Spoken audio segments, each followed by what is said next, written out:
तो लीजिए प्यारे विद्यार्थियों, आप सब लोग अपने आज हो चुके क्वेश्चन पेपर के उत्तर का सही मिलान कर लो, जिससे कि प्यारे विद्यार्थियों आपको ये पता चल सके कितना पेपर आपका सही हुआ और कितना पेपर प्यारे विद्यार्थियों आपका गलत हो गया। डीएलएड परीक्षा 2026 का प्यारे विद्यार्थियों देखो आपका ये भाषा बोध एवं प्रारंभिक भाषा विकास का पूरा क्वेश्चन पेपर है। आशा करते हैं कि आपका ये क्वेश्चन पेपर बहुत ही अच्छा गया होगा और एक बार आप लोग प्यारे विद्यार्थियों देखो सही उत्तर का मिलान जरूर कर लो, जिससे कि प्यारे विद्यार्थियों आपको समझ में आ सके कि आपका क्वेश्चन पेपर परीक्षा में कैसा रहा। ठीक है, तो जल्दी से सभी बच्चे अपने सही उत्तर का मिलान कर लेंगे। तो देखो प्यारे विद्यार्थियों, यहाँ पर आपका जो पहला क्वेश्चन दिया था ये थोड़ा कन्फ्यूजन वाला था, क्योंकि देखो क्या लिखा है यहाँ पर, राजभाषा अधिनियम किस सन में बनाया गया। ठीक है ना। अब देखो मेरे जो स्टूडेंट थे ऑफलाइन वाले वो भी बहुत सारे कई बार 1967 करके आए। ठीक है, कुछ बच्चे 1976 कर आए, मगर देखो ये थोड़ा पेचीदा क्वेश्चन था।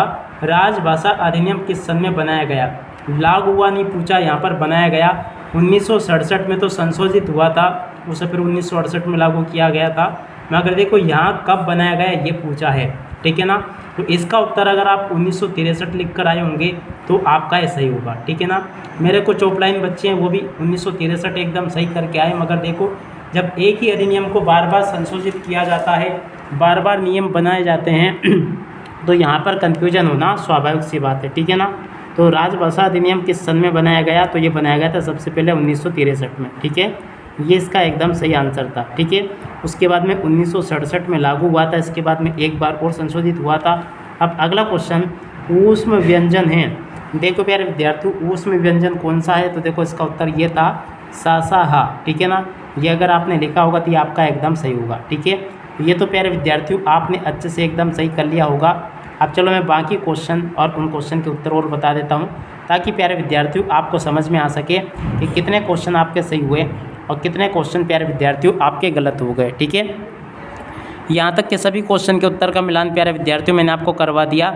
कविता शिक्षण का मुख्य उद्देश्य, देखो प्यारे विद्यार्थियों कविता शिक्षण का मुख्य उद्देश्य क्या, भावानुभाव, इस क्वेश्चन का उत्तर था। अगर प्यारे विद्यार्थियों आपने भावानुभाव किया होगा तो ये एकदम आपका सही होगा। अब अगला क्वेश्चन प्यारे विद्यार्थियों पढ़ते हैं क्या दे रखा है।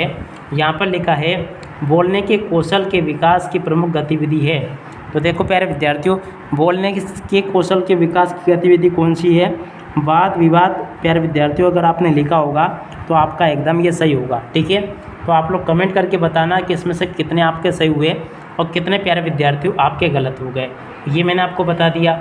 अब अगला क्वेश्चन नियमित एवं निरंतर होने वाला मूल्यांकन कहलाता है। तो देखो प्यारे विद्यार्थियों इसको कहते हैं सतत मूल्यांकन। ठीक है ना। तो जिन बच्चों ने प्यारे विद्यार्थियों इस प्रकार से इसको हल कर लिया होगा उसका एकदम सही हो गया होगा। यहाँ तक के सभी क्वेश्चन और उन क्वेश्चन के उत्तर प्यारे विद्यार्थियों देखो मैंने आपको बता दिए। उसके बाद में देखो आगे आपके पेपर में परीक्षा में क्वेश्चन इस प्रकार से पूछे गए हैं, देख सकते हो आप लोग। इसी प्रकार के क्वेश्चंस आपके पेपर में परीक्षा में देखने को मिले होंगे आपको। एक भी क्वेश्चन का आंसर प्यारे विद्यार्थियों देखो यहाँ से आपका मिस नहीं हुआ होगा। ठीक है, और प्यारे विद्यार्थियों देख सकते हो A to Z क्वेश्चन आपके पेपर में परीक्षा में उसी प्रकार से पूछे गए हैं। और प्यारे विद्यार्थियों अगर आपने अभी तक हमारे नोट्स नहीं खरीदे हो तो आप लोग जल्दी से हमारे नोट्स खरीद सकते हो। ठीक है ना। इसके लिए आपको प्ले स्टोर पर चले जाना है और प्ले स्टोर पे लिखना आपको राजेश सर। ठीक है ना, राजेश सर लिखकर आपको ये वाला ऐप सर्च कर लेना है।